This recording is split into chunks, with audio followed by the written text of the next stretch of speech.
یہ ایک ایسا سفر تھا جو زندگی اور موت کے بیچ اٹک گیا۔ نومبر 2012 کی ایک خاموش صبح تھی۔ میکسیکو کے ایک ساحلی گاؤں میں 34 سالہ سلوادور الورنگا اپنی معمول کی مچھلی پکڑنے کی تیاری کر رہا تھا۔ وہ ایک تجربہ کار ماہی گیر تھا جو برسوں سے سمندر سے واقف تھا۔ لہروں کی رفتار، ہوا کی خوشبو اور بادلوں کا رنگ دیکھ کر موسم کا اندازہ لگا لیتا تھا۔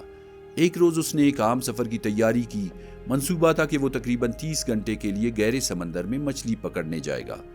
عام طور پر اس کے ساتھ ایک اور تجربہ کار ساتھی ہوتا تھا، مگر اس دن وہ دستیاب نہیں تھا۔ الورنگا نے مجبوری میں ایک نوجوان صرف 22 سالہ ایزیکل کارڈوبا کو ساتھ لے لیا۔ کارڈوبا نا تجربہ کار تھا مگر پرعزم، مسکراہٹ سے بھرا ہوا اور سمندر کے بارے میں بہت تجسس رکھتا تھا۔ کارڈوبا نے مسکراتے ہوئے پوچھا، کیا ہم سمندر سے واپس آ سکیں گے؟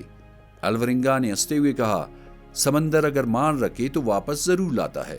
یہ جملہ اس دن سچ ثابت ہونے والا تھا، مگر کس قیمت پر، یہ کوئی نہیں جانتا تھا۔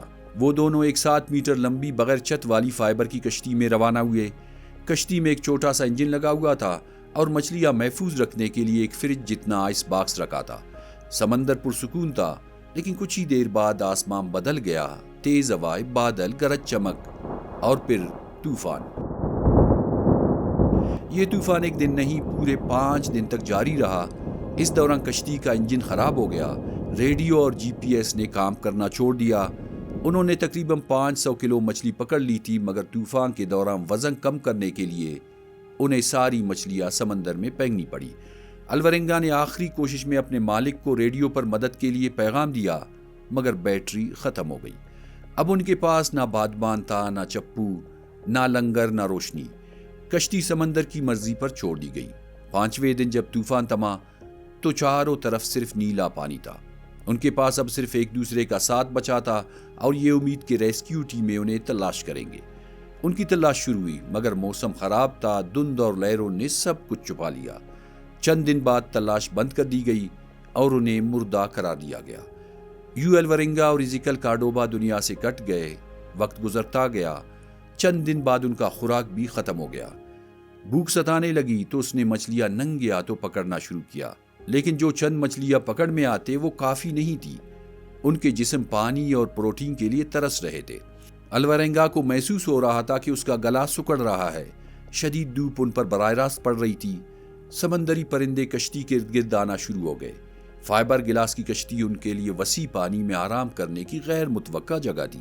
اسے یاد ہے کہ کارڈوبا خوفزدہ نگاہوں سے اسے دیکھ رہا تھا۔ الورنگا نے اسے کچا مرغی کی طرح پار دیا۔ وہ پرندوں کے ہر حصے کو کھانے کی کوشش کرتے، یہاں تک کہ پر بھی صرف پرندوں کے مادے کا مواد جو اکثر پلاسٹک اور کچرے سے بھرا ہوتا تھا اسے پھینک دیا جاتا تھا۔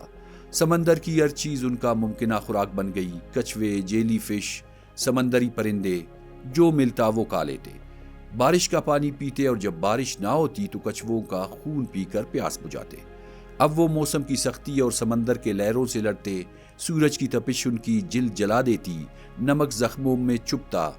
رات کو سردی ستاتی تو وہ ایک دوسرے کو گلے لگا کر سوتے، کبھی باتیں کرتے، کبھی خاموشی میں کھو جاتے۔ وقت جیسے رک سا گیا تھا۔ پھر ایک دن ایزیکل ٹوٹنے لگا۔ اس کے چہرے پر مایوسی تھی۔ اس نے کہا، اب میں مزید جی نہیں سکتا۔ الورنگا نے اس کا ہاتھ تھاما، حوصلہ دیتے ہوئے کہا، دوست ہمت رکھ، ہم بچ سکتے ہیں، تھوڑا سا صبر کر۔ لیکن ایزیکل کے اندر اب حوصلہ نہیں رہا تھا۔ اس نے کھانا پینا چھوڑ دیا۔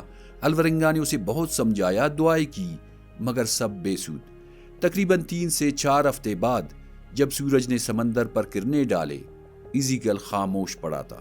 الورنگا نے آواز دی، اٹھ جا، ہمیں مچھلیاں پکڑنی ہے، لیکن جواب صرف لہروں کی آواز کی تھی۔ ایزیکل ہمیشہ کے لیے جا چکا تھا۔ الورنگا نے اپنے دوست کو گود میں لیا، چیختا رہا، روتا رہا، کہتا رہا، تو کیوں مجھے اکیلا چھوڑ کر چلا گیا؟ ہم نے وعدہ کیا تھا کہ ہار نہیں مانیں گے۔ پہلی بار وہ اندر سے ٹوٹ گیا۔ اسے اپنے ساتھی کی موت سے اتنا صدمہ پہنچا کہ وہ اپنے دوست کی لاش سے پوچھنے لگا، موت کیسی ہوتی ہے؟ ایزیکل کارڈوبا، جس کا جسم سخت ہو چکا تھا، کہاں جواب دے سکتا تھا؟ پھر اس نے خود ہی اس کی طرف سے جواب دیا، موت پرسکون ہے، پرامن ہے۔ اسی طرح اس نے 6 دن تک کارڈوبا کے جسم سے ایک طرفہ گفتگو جاری رکھی، یہاں تک کہ اسے احساس ہوا کہ وہ مردہ انسان سے بات کر رہا ہے۔ اسے محسوس ہوا کہ وہ آہستہ آہستہ پاگل ہو رہا ہے۔ اس نے فیصلہ کیا کہ اپنی عقل بچانے کے لیے کارڈوبا کی لاش سمندر میں چھوڑ دی جائے۔